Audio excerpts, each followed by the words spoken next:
Je v bistvu kakršnokoli proso je v redu, seveda lahko ga uporabljamo na tak način, da ga zmeljemo, se pravi, da ni oluščeno proso in potem ga dodajamo v hrano ali kakšne smutije.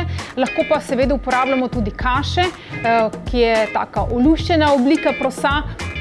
Seveda jaz apeliram na to, da je zaradi same kombinacije in boljše prebave prosa ne kombiniramo z drugimi živili, ampak ga recimo skuhamo na vodi ali pa ga dodatno skuhamo na kakšnem rastlinskem mleku, tudi tako proseno mleko, in dodamo recimo začimbice, ki so tudi zelo dobre v tem času.